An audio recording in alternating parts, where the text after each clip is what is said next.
Bonjour, bienvenue dans la série sur la mécanique quantique. Donc nous allons maintenant voir le traitement général pour les rotations pour le spin. Alors prenons une rotation quelconque. Donc on a un état quantique, qu'on peut noter alpha avec un ket, ou bien par la fonction d'onde psi alpha de R, de la fonction de la position. On applique une rotation quelconque, qu'on note R, et on obtient un nouvel état psi, donc alpha prime, ou psi alpha prime de R. Alors, on peut considérer R comme un opérateur agissant sur la position pour faire tourner un objet. Alors, nous avons déjà vu quelque chose d'analogue avec les translations spatiales. On obtient psi alpha prime R fois R, donc l'opérateur R agissant sur la position est égal à psi alpha de R. En fait, pour une rotation, toutes les distances restent les mêmes. On a un changement des coordonnées. X devient X', donc un basculement des axes en fonction des différentes coordonnées. Et on peut l'écrire comme une matrice de façon à ce que si on a un vecteur R quelconque, on lui applique la rotation, la matrice R, et on obtient un autre vecteur RR, le vecteur ayant subi une rotation. Et la matrice R peut s'écrire simplement comme une matrice 3 x 3, donc RXX, RXY, etc., etc., 3 x 3, qui multiplié par un vecteur position, XYZ, va donner un vecteur XR, YR, ZR, le vecteur ayant tourné. Alors, les coordonnées dans l'espace étant des nombres réels, des nombres normaux, pas des nombres complexes, pour n'importe quel, on doit avoir cela pour n'importe quel vecteur que l'on fait tourner, ça implique que les composantes de la matrice R sont des nombres réels, de simples nombres. On peut vérifier aussi que les colonnes de la matrice doivent être orthonormaux. C'est-à-dire que si on le considérait comme un vecteur, il serait de longueur 1 et les différents vecteurs sont indépendants les uns des autres, linéairement indépendants, donc il n'y en a pas un qui est multiple d'un autre. Ceci résulte du fait que la grandeur du vecteur qui tourne reste inchangée. Ce que je viens de dire est également vrai pour les lignes d'ailleurs. Les trois lignes sont orthonormales, c'est-à-dire de grandeur unité et indépendantes les unes des autres. On peut vérifier aussi que le déterminant d'une telle matrice vaut plus ou moins 1. Plus 1 correspond aux rotations propres et moins 1 correspond à des rotations suivies d'une inversion, comme par l'opérateur P pour la parité. Si nous considérons les rotations propres, donc un déterminant plus 1. Avec toutes ces contraintes, lignes et colonnes orthonormaux, nombre réel, déterminant égal à 1, on peut vérifier qu'il reste seulement, sur les 9 nombres, il reste seulement 3 nombres indépendants, c'est-à-dire 3 paramètres, qui définissent la matrice R. On peut les assimiler, par exemple, à 3 angles. 3 angles de rotation. On prend un vecteur qui est un axe de rotation autour duquel on tourne, et on peut décrire la direction de ce vecteur avec 3 angles pour donner sa direction. Pardon, il suffit de 2 angles plus l'angle de rotation autour de cette direction. Donc il faut 3 paramètres. On vérifie facilement que deux matrices orthonormales unités de déterminant unité comme ça multipliées donnent une autre matrice orthonormale unité. En fait, ça revient à faire la composition de deux rotations. Si on a une rotation R1 et une rotation R2, donc on peut l'appliquer à un vecteur quelconque, hein, par exemple X, par exemple le vecteur R ici, R2 fois R donne une rotation, R1 fois le résultat donne une deuxième rotation, le tout correspond à une rotation, une troisième rotation. Donc le produit des matrices donne la composition des rotations. Il existe aussi une rotation unité, c'est-à-dire une rotation qui ne change rien, qu'on va noter grand I, qui consiste à ne rien faire. On ne tourne pas, on ne fait aucune rotation. C'est la rotation unité, et on la note en général I, et elle correspond à la matrice unité, 1, 1, 1, et des zéros partout, qui multiplié par x, y, z, redonne x, y, z. Enfin, pour toute rotation, il existe une rotation inverse. Donc si je tourne comme ça, je peux avoir la rotation dans l'autre sens.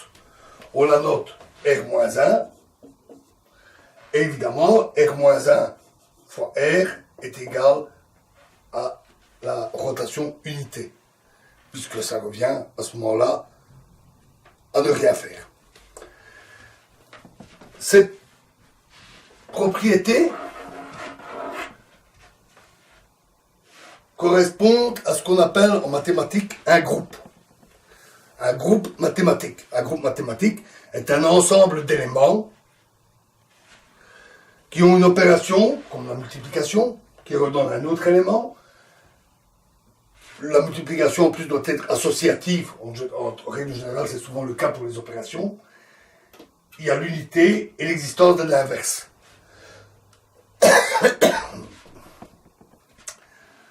Les groupes sont quelque chose de très important en mathématiques, mais aussi en physique. On les rencontre très souvent, donc je vous donne ici la définition. Alors, lorsqu'un groupe est commutatif, c'est-à-dire lorsque deux éléments A et B sont tels que A fois B égale B fois A, pour tout élément, alors on dit que le groupe est commutatif ou abélien. Ce nom vient du mathématicien Abel, qui les a définis. Et ce nom est très courant, c'est pourquoi je l'emploie. Pour les rotations, ce n'est pas toujours le cas. Deux rotations quelconques, que vous combinez, vous pouvez vérifier facilement que ce n'est pas toujours égal à appliquer les rotations dans l'ordre inverse. Par exemple, si je mets ma main comme ceci et que je tourne par là de 90 degrés, puis par là de 90 degrés, j'obtiens ceci. Mais si j'effectue d'abord par là de 90 degrés, puis par là de 90 degrés, j'obtiens une position différente. Donc, le groupe n'est pas commutatif, et en général, R1, R2, sauf exception, est différent de R2, R1. On dit que le groupe est non abélien. Une propriété capitale en physique, en mécanique quantique, nous le verrons. Alors, ce groupe en particulier, pour les rotations, est noté O3. On ne me demandait pas pourquoi O. O pour rotation, je ne sais pas. C'est son nom. O et 3 parce que c'est le groupe de dimension 3. Pas à 3 paramètres, il se fait qu'il a 3 paramètres. Mais c'est le fait que ce sont des matrices de dimension 3. 3 fois 3. Donc O3, c'est l'ensemble des matrices 3 fois 3 orthonormales de déterminant égal à 1. C'est aussi le groupe des rotations. Alors, ce groupe fait partie d'un ensemble de groupes que les mathématiciens ont étudiés, classés, qu'on appelle les groupes de Lie. Du nom d'un mathématicien encore, Sophus Lie. Un nom curieux, mais bon, c'est son nom. Ce sont des groupes qui sont continus est différenciable. Alors qu'est-ce que ça veut dire? C'est que les rotations, ici par exemple, une rotation, elles peuvent varier de manière continue. On peut avoir une rotation comme ceci, ou une rotation un tout petit peu plus longue, un petit peu plus longue, un petit peu plus longue. Toutes les rotations sont possibles, ça forme un ensemble continu. Et en plus, il est différenciable, c'est-à-dire qu'on peut facilement étudier la variation d'un ensemble de rotations, donc pour une courbe qui est continue et lisse.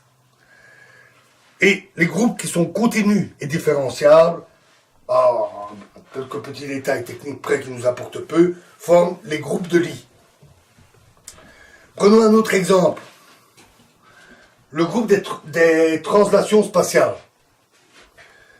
Alors, le groupe des translations spatiales, c'est des déplacements dans l'espace. Et on peut les combiner, nous l'avons vu, et cela forme aussi un groupe. Et vous avez aussi le groupe de Lorentz. Alors, le groupe de Lorentz, c'est les transformations de la relativité. Donc, on prend un observateur et un autre qui se déplace à une certaine vitesse constante. Et on peut effectuer un changement de coordonnées de l'un à l'autre, qu'on appelle en relativité une transformation de Lorentz. Et les transformations de Lorentz peuvent être composées et forment aussi un groupe, appelé groupe de Lorentz. Alors, le groupe des rotations a deux propriétés qui sont souvent utiles en mathématiques. Il est connexe et compact. Alors, qu'est-ce que ça veut dire? Ça veut dire que, s'il est connexe, ça veut dire que si vous avez une certaine rotation et une autre rotation, vous pouvez toujours passer de l'une à l'autre en la modifiant petit à petit jusqu'à arriver à l'autre rotation. Donc, on peut dire, par exemple, pour prendre un exemple simple, une rotation de 90 degrés et une de 100 degrés. Donc vous pouvez passer à une rotation de 90,1, 90,2 et ainsi de suite, jusqu'à arriver à 100. Donc on peut varier continuellement de l'une à l'autre, sans rupture. C'est pas toujours le cas. Par exemple, si on avait pris les déterminants -1, les rotations impropres, à ce moment-là, pour passer à une inversion, donc une rotation plus une inversion, pour passer à une inversion, il est impossible de changer une rotation de manière continue pour arriver à cette inversion. Il y a là un changement brutal, une coupure. Le groupe des rotations propres est continu et connexe. On peut relier toutes les rotations par une trajectoire dans l'espace des rotations, toutes les rotations possibles de l'une à l'autre. En plus, il est compact. Alors, qu'est-ce que ça signifie? C'est que si je prends une suite de rotations qui tend vers une certaine limite, prends un exemple, je prends une rotation à 180 degrés, puis je rajoute 90 degrés, ça fait 270, puis je rajoute 45 degrés, ça fait 315, puis je rajoute 7 degrés et demi, et ainsi de suite, de moins en moins. Ça tend vers une certaine limite, un certain angle de rotation. Alors, le fait que le groupe soit compact signifie que cette limite est aussi une rotation. Donc ici, dans mon exemple, ça approcherait des 360 degrés sans jamais tout à fait l'atteindre, mais ça donnerait une rotation bien précise. La compacité, ce n'est pas toujours le cas. Alors, prenons l'exemple des translations. Si je prends des translations de plus en plus longues, qui filent vers l'infini, ça tend vers l'infini, mais une translation infinie, ce n'est pas une translation. Autre exemple, le groupe de Lorentz, pour les transformations des vitesses, je vais prendre des transformations pour des vitesses de plus en plus grandes, qui s'approchent de la vitesse de la lumière, mais il n'y a pas de transformation de Lorentz pour la vitesse de la lumière, parce que les transformations deviennent singulières. Donc, le groupe des translations, le groupe de Lorentz ne sont pas des groupes compacts. Souvent, ceux-là, ce sont des groupes encore assez simples, mais souvent, pour des situations un peu compliquées, on préfère avoir affaire à des ensembles ou des groupes qui sont compacts, parce que ça facilite l'usage de certaines propriétés mathématiques dans leur manipulation. Alors un dernier point, les groupes, on peut avoir une représentation. Alors, qu'est-ce que ça signifie? C'est d'abord on a un groupe, O3, qui est composé d'éléments dont on ne spécifie pas la nature, avec des relations entre eux données par la multiplication, et ça définit entièrement le groupe. On parle d'une définition abstraite ou de groupe abstrait. Maintenant, il est plus facile de manipuler le groupe sur des cas concrets, comme les rotations, et on parle alors de groupe concret ou de représentation du groupe. Les représentations sont quelque chose de particulièrement important en mathématiques et en physique. Nous aurons l'occasion de reparler très vite. Alors, on peut donner des exemples. Ici, le groupe O3, on a déjà deux représentations. On a dit, c'est l'ensemble des matrices orthonormales, de déterminant égal à 1, munies de la multiplication. C'est une représentation du groupe O3. Et on a les rotations dans l'espace, les rotations physiques, qui est aussi une représentation du groupe O3.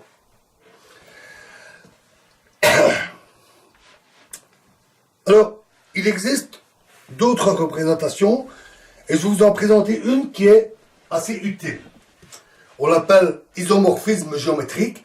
Alors pourquoi? Parce qu'un isomorphisme, ça revient à faire correspondre les éléments 1 à 1, ce qu'on appelle une bijection, et qu'ils se comportent selon les mêmes règles, les mêmes lois.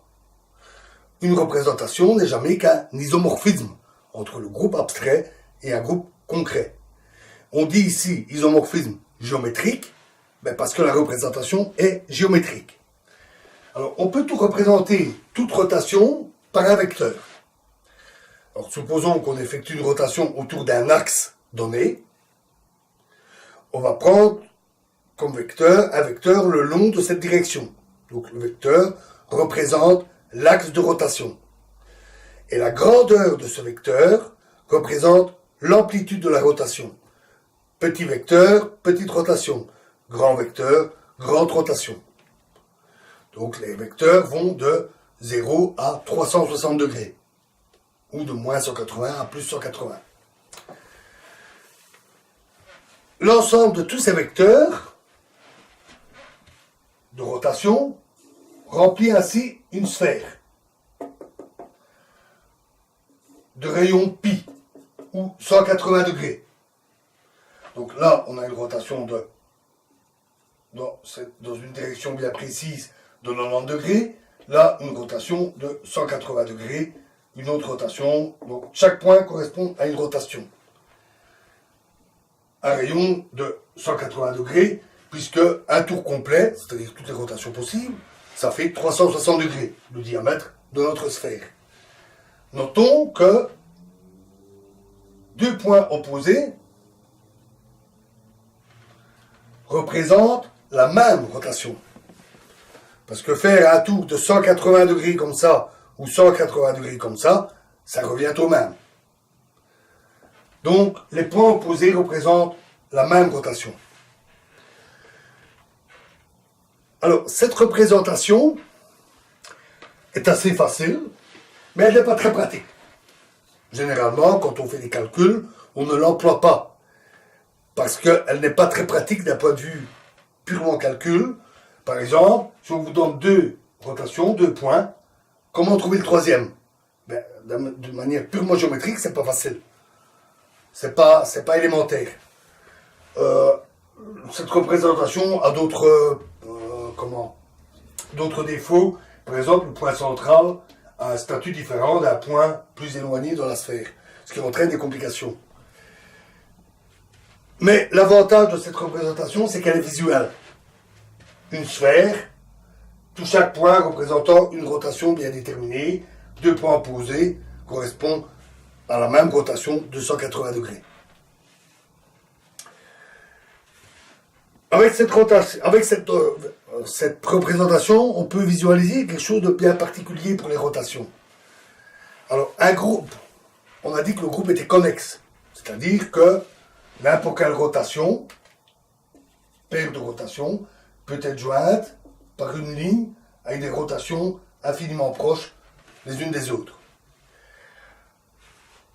On dit aussi qu'un groupe est simplement connexe si, ayant deux chemins,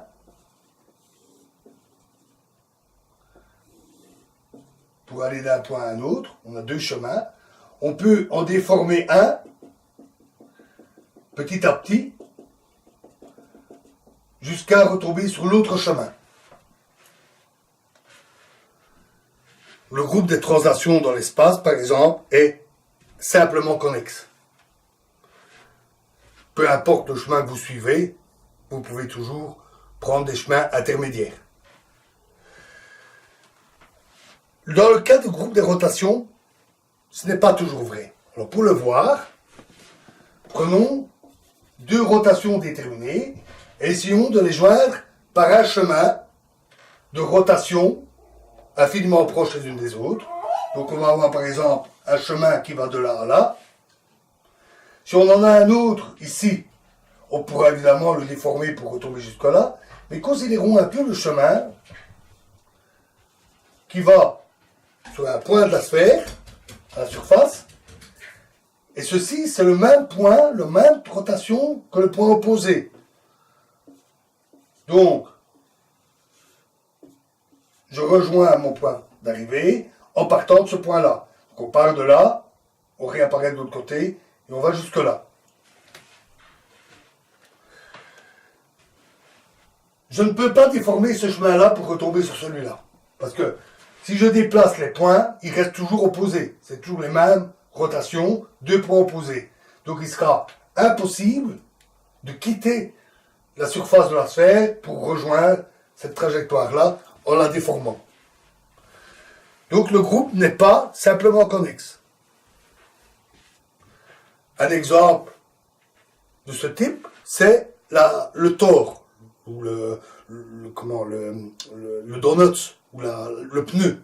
Donc vous avez un tube qui se recoupe sur lui-même, comme un pneu, et pour rejoindre deux points, vous pouvez, deux points sur le tore, vous pouvez passer par l'extérieur du tore, ou vous pouvez passer par l'intérieur du trou pour rejoindre l'autre.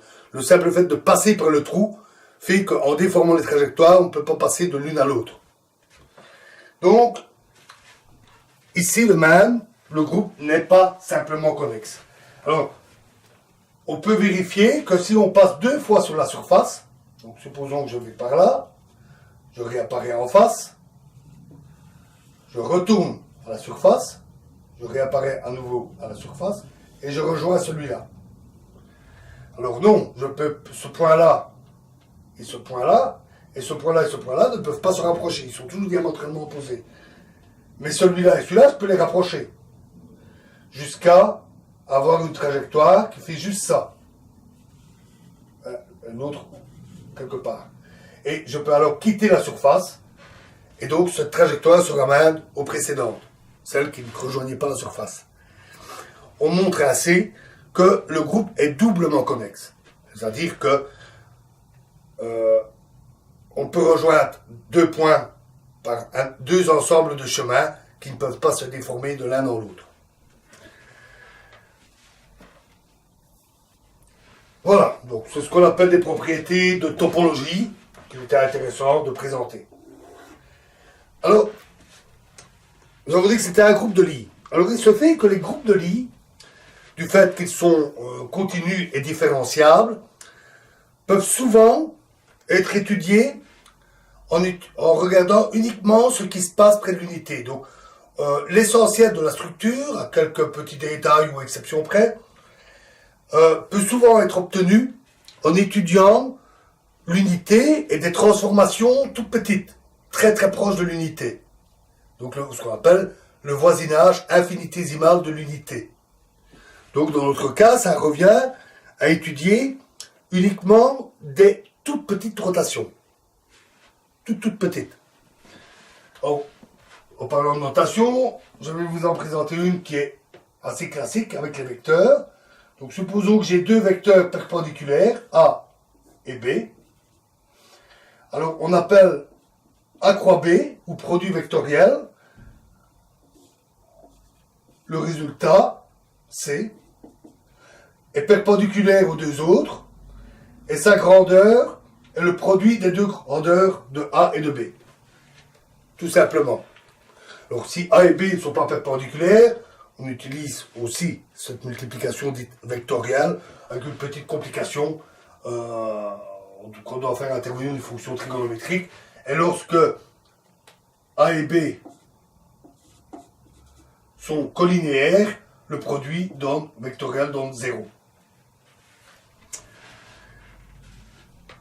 Si on a une rotation infinitésimale, minuscule, on montre que le vecteur RR, donc le vecteur à pré-rotation, est environ égal à R plus phi croix R. Donc, phi, c'est le vecteur rotation, qui est de grandeur toute petite, hein, rappelons-nous. On prend un vecteur de toute petite amplitude. Phi croix R, donc le produit qu'on vient de voir. Et la rotation est R plus phi croix R. Ça revient ensemble. Si on a un axe de rotation, évidemment, le déplacement est perpendiculaire à l'axe. D'où cette notation-là. Et si on a un vecteur, il se déplace sous la rotation de toute petite distance qui est environ phi fois la longueur R. En comparant cette formule au calcul matriciel, on obtient alors que la matrice R s'écrit simplement 1 moins phi de z. Donc phi z, c'est la composante de phi dans la direction z. Phi y, phi z, 1, moins phi x, moins phi y, phi x, pardon, et 1. Donc une matrice très proche de l'unité puisque les phi sont très très petits. Donc on a des 1 en diagonale et des nombres très petits, très proches de 0 hors diagonale. Donc c'est très proche de la matrice unité. Alors on peut faire le calcul suivant pour savoir comment se transforme l'état auquel on fait subir une rotation. Donc on a UR appliqué à psi alpha, peu importe, c'est-à-dire psi alpha R-1 fois R, ça on avait déjà vu. En appliquant ceci, c'est égal à psi alpha de R moins phi croix R. Alors le moins ici, c'est parce qu'on a R-1 et pas R. Hein. Évidemment, c'est la rotation inverse. On peut développer ça, sachant que ce nombre-là est très petit, puisque c'est une rotation phi infinitésimale. Alors c'est ce qu'on appelle un développement en série. On obtient que c'est égal à psi alpha R moins phi croix R fois la variation de psi avec la position. Alors, rappelons-nous que ceci, la variation avec la position, c'est relié à l'opérateur impulsion. Ça, nous l'avons vu. Et donc, ceci est égal à psi alpha R moins I sur H bar phi croix R fois l'opérateur impulsion fois psi. Alors on peut faire encore mieux, encore plus simple, grâce au moment angulaire. Alors nous en avions déjà parlé. Si on a un objet qui tourne à une certaine distance, d'un axe, à une distance R, avec une vitesse V, le moment cinétique, c'est R fois V. Et le moment dit angulaire, c'est R fois l'impulsion. Donc,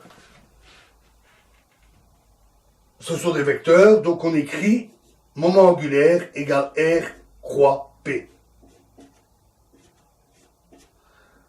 Donc, le produit vectoriel.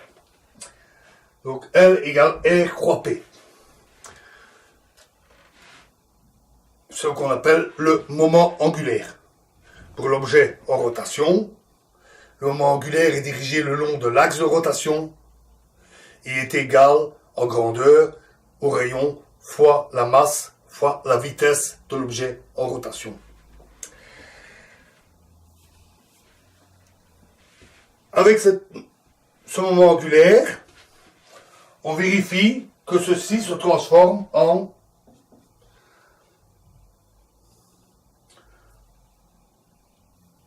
ceci donne UR est égal environ, puisqu'on est uniquement dans le cas des rotations infinitésimales, 1 moins I sur H bar fois le vecteur rotation fois le moment angulaire. Les deux étant des vecteurs.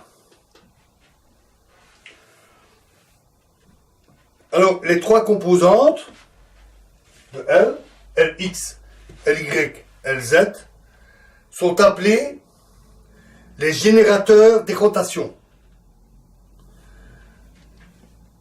Pour un angle infinitésimal, donc les générateurs des rotations infinitésimales, pour des rotations de composantes phi x, phi y, phi z, respectivement. Avec le produit scalaire de deux vecteurs, on obtient phi x fois Lx plus phi y fois Ly plus phi z fois Lz. Et on l'avait déjà vu dans le cas des translations, l'impulsion P était le générateur des translations dans l'espace et H, l'hamiltonien, était le générateur des translations dans le temps. Et donc, le moment angulaire est le générateur des rotations de toute petite taille, infinitésimale. Nous verrons comment on procède plus tard pour des rotations finies, de n'importe quelle intensité, de n'importe quelle grandeur.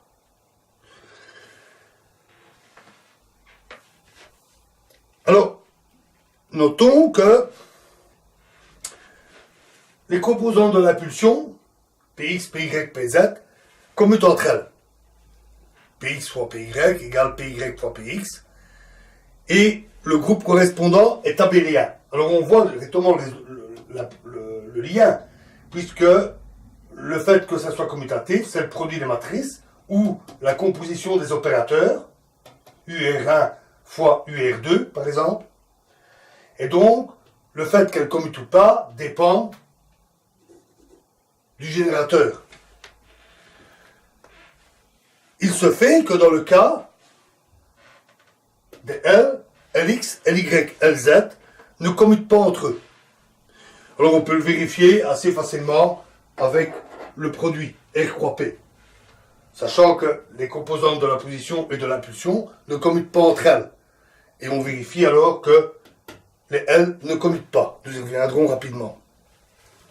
Donc ce fait que les composantes du générateur ne commutent pas et que le groupe soit non abélien est lié. Le groupe des rotations est non abélien, les composantes de L ne commutent pas entre elles. Alors, dernier détail. Est-ce que la rotation la transformation par rotation est une symétrie? Eh bien, comme avant, si L commute avec l'hamiltonien, avec H, alors la rotation est une symétrie. Sinon, ce n'est pas une symétrie. Tout simplement. Tout comme on l'avait vu pour les translations. C'est exactement la même chose. Alors voilà pour nos rotations. La définition des rotations. Dans la prochaine vidéo, nous parlerons du spin d'une particule vectorielle. Ici, nous avons parlé des rotations dans l'espace sans nous préoccuper des propriétés particulières que pourrait avoir la particule. C'est ce que nous verrons dans la prochaine vidéo en parlant du spin d'une particule dite vectorielle. Nous en tirerons une notion d'algèbre sur les générateurs, comme L, et nous généraliserons ces propriétés, cette algèbre, de façon à retrouver l'ensemble des représentations du groupe de rotation, et qui nous permettra de définir tous les spins possibles. Je vous remercie.